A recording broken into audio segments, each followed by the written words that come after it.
আসসালামু আলাইকুম, কেমন আছেন সবাই? আশা করি অনেক ভালো আছেন। আজকে মায়ের হাতের খাসি ভুনা এবং ভুনা খিচুড়ি রেসিপি সহকারে পুরো সবার সাথে আনন্দ ভিডিওটা থাকবে, ইনশাল্লাহ দেখবেন ভালো লাগবে। কারণ এইভাবে সবাই ফ্যামিলির একসাথে খাওয়া দাওয়া এবং আড্ডা খুব কমই হয়, কারণ যে যার জীবন নিয়ে এতটাই ব্যস্ত থাকি আমরা, সেখানে আসলে কেউ কারোর জন্য অপেক্ষা করবে, সবাই একসাথে হবে এরকম হয় না। তো মায়ের ইচ্ছাতে আজকে কিন্তু একদম হুট করে মা মনে করলো যে হ্যাঁ সবাই তোরা একসাথে আয়, একসাথে খাবি, আমি রান্না করবি, বৃষ্টির ভিতরে তোরা আনন্দ করবি, আমার দেখতে খুব ভালো লাগবে। তো যেই বলা সেই কাজ, যে দেখি ভাই বউ একদম মাংস টাংস সব ধুয়েছে, তারপরে মা এখানে মশলা কষাচ্ছে যে রান্না বসিয়ে দেবে এর জন্য। তো আজকের রেসিপিটা কিন্তু খুব ভালো, সাথে থাকবেন ইনশাল্লাহ, উপকারে আসবে। আর একটু ভিন্ন স্বাদের রান্না বাড়ার কারোই খারাপ লাগে না, সবারই একটু ভিন্নতা থাকলে ভালো লাগে, যে হ্যাঁ খাবারের ভিতরে একটু ভিন্নতা থাকবে। সব সময় তো একভাবে একরকমভাবে খাই, যখন একটু অন্য কারো হাতে রান্না। আর জানেন, রান্নাটা হচ্ছে একটা আর্ট, কারণ একই রান্না যখন দেখবেন আপনি রান্না করলেন, একই মশলা একই জিনিস, সেইটা একরকম লাগবে। আবার সেই খাবারই অন্য কেউ যদি রান্না করে, সেটা আবার অন্য স্বাদ হবে, কারণ এটা হচ্ছে হাতের উপরে, যার যার হাতের একটা যশ আছে, যা বলে মানুষ, যে কেউ মশলা ছাড়া রান্না করলেও ভালো লাগে, কেউ ইচ্ছে মতো মশলা দিলেও ভালো লাগে না। তেমন হচ্ছে আমার মায়ের হাত, আসলে ছোটোবেলা থেকে খেয়ে অভ্যস্ত। এখন আর মা রান্না করতে পারে না, ওইভাবে রান্নাও করে না, যেহেতু ভাইয়ের বউ আছে, আমরা আছি, তাই মা আর রান্না করতে হয় না। আর বাবা নাই, তো এখন আর মার আসলে ওইভাবে নিজের সংসারের মতো রান্না বাড়া সেটা হয়ে ওঠে না। আমরা একটু আবদার করলে তখন একটু মা রান্না করে খাওয়ায়। আর মার হাতের রান্না যে কতটা মজা সেটা সবাই জানে, যার যার মায়ের রান্নাটা তার কাছে অনেক বেশিই ভালো লাগে, তা আমাদের কাছেও খুব ভালো লাগে। তো মা এখানে একদম পেঁয়াজটা খুব লাল লাল করে ভেজে, একদম চাল, এলাচ, তারপরে আদা রসুন বাটা, জিরা বাটা সব কিছু দিয়ে কষাচ্ছে। আর এখন মরিচ হলুদ দিয়ে তারপরে এটাকে আরও একটু ভালো করে কষাবে। তো মার এই রান্নাটা যখন দেখি, মাকে বলি, মা তুমি না আগে কি সুন্দর বাটা মশলা দিয়ে তারপরে রান্না করতাম। মা বলে এখন কি আর আগের যুগ আছে, আগের বউয়েরা এতগুলো করে আমাদের শাশুড়িরা মশলা বাটাতো। তারপর আমার দাদি নাকি যখন মা দেখতো না একটু বসে আছে, কোনো কাজ নেই, তখনই মাকে বলতো যে ওই যে ধানগুলো আছে না, ওগুলো নামায় শুকা দাও, মানে শুকনো ধানও শুকাইতো। তারপরে যেই কাজটা করার না, মরিচ বাটা আছে, তারপরও নাকি অনেকগুলো মরিচ নামায় দিত, যে বোটাগুলো খুলে দাও। আসলে আমার দাদি নাকি অনেক করতো, কিন্তু আমার বাবা এরকম একটা ছেলে ছিল, তার কথা হচ্ছিল একটাই, যে আমার মা তোমাকে দেখে এনেছে, যেরকম আছো সেরকমই থাকবা, যা বলবে তাই শুনবা। তাই আমার মাও একদম একটু ভেদাবিলের মতো, কখনো কোনো কিছু মুখ ফুটে বলে না, যা খুশি। এখনও আমার দাদি যে হাঁটতে চলতে পারে না, এখনও কথায় কথায় আমার দাদির অনেক বড় বড় ডায়লগ আছে, যে এটা আমার বাড়ি থাকতে হলে আমার মতো থাকতে হবে। এখনও যে তার যত্ন আমার মা করে, আমার মাই এত বুড়ো, তো তার শাশুড়ি আর কত বুড়ো আল্লাহ চিন্তা করেন। আমার দাদির বয়স 110 বছর, এই যে আমার ভাইয়ের বউ। তো আমরা যদি যাই, আমার দাদি এমন করে কি বলবো, যে এখনও এটা তার বাড়ি, তার সংসার, সে এখনও এখানে রাজা। আর আমার দাদির স্মৃতিশক্তি এমন হয়ে গেছে যে এখন যদি কাউকে দেখে, একটু পরে জিজ্ঞেস করে তুমি কে। আমরা যে নাতি, তারপরে নাতি বউ আছে, নাতনির, তারও আবার ঘরের যে নাতিপুতি আছে, তাদের কি বলেন জানি না, নাতির ঘরে পুতি, পুতির ঘরে খুঁতি, এক একটা নাম আছে না। তো এরকম আমরা যখন সবাই একসাথে যাই, জিজ্ঞেস করে এটা কে, কোন বাড়ি থেকে আসছো, তোমরা কোন বাড়ির মেহমান। আমরা যে এই বাড়ির লোক, সেটা সে ভুলেই যায়। যতই মনে করাই দিই আমরা অমুকের সন্তান, আপনার নাতি, সে ক্ষণে ক্ষণে ভুলে যায়, এরকম আর কি।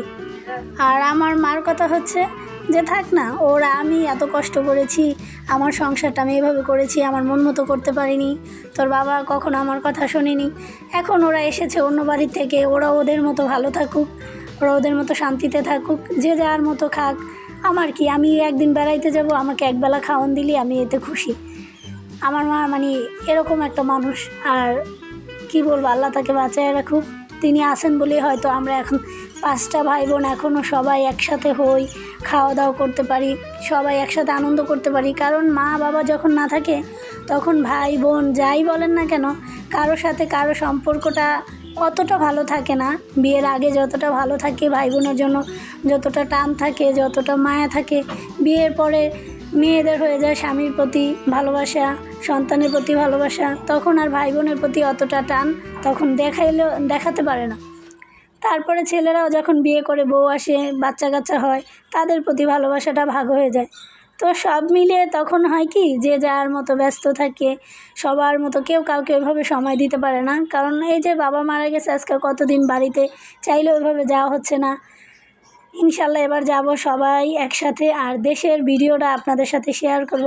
কারণ সবাই যখন দেশে যাই কত আনন্দ করি, এখন খুব মিস করবো। কারণ আমার বাবার হাতে সাজানো সব কিছু রেখে গেছে। এখন তো মাও বাড়িতে থাকে না, সবাই আমরা ঢাকাতে থাকি যেহেতু, তাই মা একা একা বাড়িতে কি করবে, এর জন্য মাকে আসলে রাখা হয় না। কারণ বাড়ির পাশেই হচ্ছে বাবার কবরটা, যতক্ষণ মা দেখে বাড়িতে গেলে, যখনই ফোন দেই যে কয়টা দিন ছিল শুধু কান্নাকাটি করে, যে কারণে আর মাকে ওইভাবে বাড়িতে রাখতে চায় না কেউই। যে না থাক, তোমাদের কাছে আয়না রাখো, ভালো থাকবে, সুস্থ থাকবে, সবাইকে দেখবে, সবগুলো ছেলে মেয়ে একসাথে থাকবে, তারও মনটা ভালো লাগবে। যে কারণে মাকেও আর ওইভাবে আসলে বাড়িতে পাঠানো হয় না। আর আমরা সবাই একসাথেই এখানে, মা এইবার বাড়িতে থাকে, আমাদের বাড়িতে থাকে, মানে সবার কাছে ঘুরে ঘুরে বেড়ায়। ওনারও ভালো লাগে, আমাদেরও খুব ভালো লাগে।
আমি আমি ওই একটা দিলে মানে আপাতত কি জানি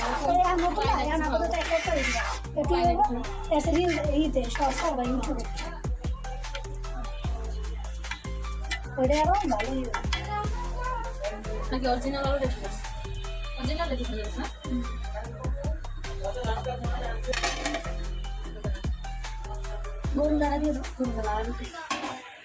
এই ধরেন দিরা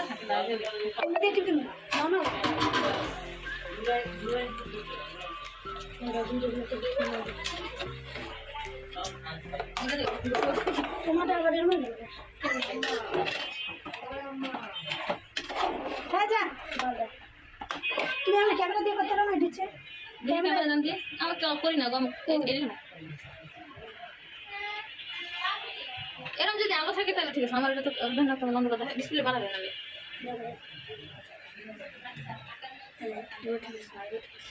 তারপর সুন্দর দেখা অনকা সারা আমি কিছুটা না দিয়ে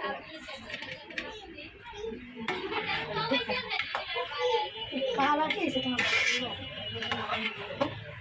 আমাদের কালার কি সুন্দর আমার কাছে ডিসপ্লে বাড়াবে আমরা সে হালকা ওই না কইছি না সেটা 25 সেকেন্ড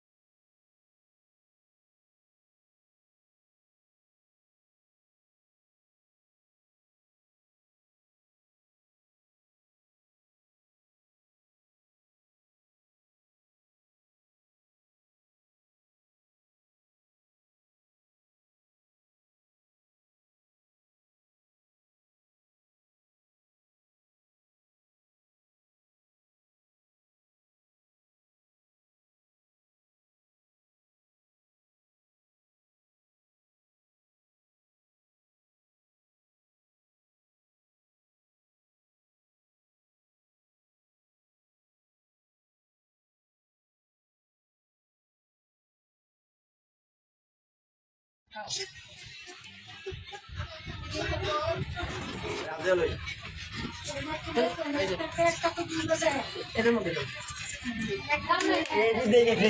দেখতে আসল কথা কিছু দেখতে আসল ঘটনা কিছু ছাত্ররা যতদিন আন্দোলন করছে কোনো গেঞ্জামা নেই কেউ কেউ পিটায় নাই কেউ রাড়িয়ে মানে কোনো ঝাড়া করে কিছু নেই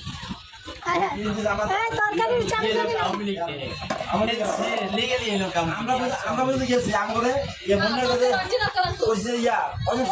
আরো ইয়ে করে গাড়ি পার করে দিচ্ছি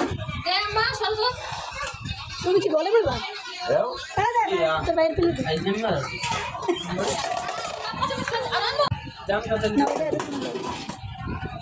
হ্যাঁ আমি বাও মোবাইল কুষ্টি কি লাগে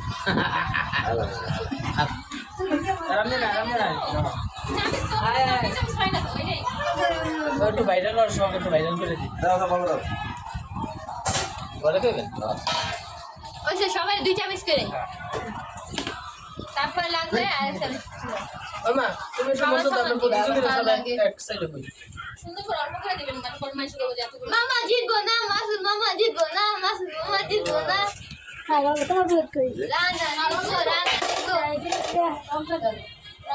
কইছি বল না আচ্ছা তুমি ভিডিও করবো না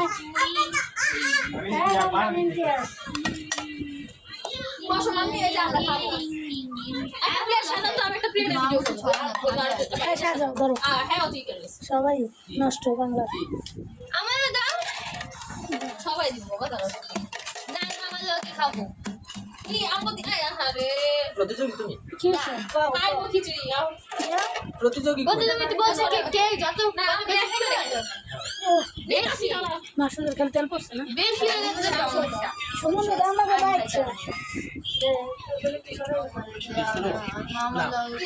এই বান্দা হলে লাগে কিছু দেয় না ওই কিছু পেট আছে এটা তো একটু দেওয়া শেষ না আমি তো আমি আর খাওয়ালে চান্তাছি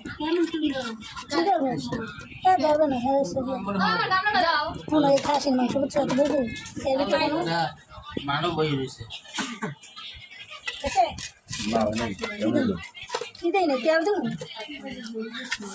জল তো নাই যত রাখি যায় কত সমস্যা থাকো আরে এই খাসির মাংস না এর মধ্যে খালি ওই যে সবাই নিয়ে নিই পরে একসাথে আমরা আচ্ছা আমার আমার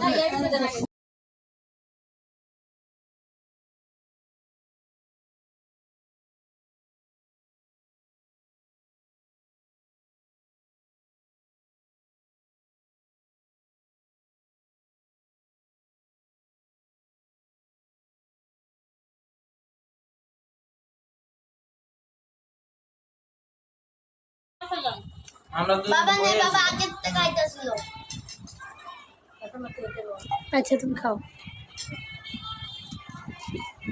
মামুনের এরকম আছে? মামা দাও, মামা দিকে দেখো। আমি আবার লইছে আরে আমি গুনাই দিই না কিন্তু তাকে তো এনে শশা দাও তো। হাতে কোনো মুদ্রা আছে না আছে আছে জল খাবে একটু আজকে মাউন মামা, আজকে মাউন মামা, আজকে মাউন মামা। জিতবো জিতবো, হারবো হারবো। এমন তো তোর বাবার নাম শুনো মামা, হারবো হারবো হারবো, তুমি হারবো। তোমার বাবার পাশে কেউ নাই তুমি ছাড়া। আমার আর একটু দাও কি হয়েছে খাবে না না না কি খাইলো মাই? নয় খাইছে পাখির ঠোঁটের এক ঠোঁট আচ্ছা মুখটাই ভালো খাই না, কও তুমি খাই দাও তো।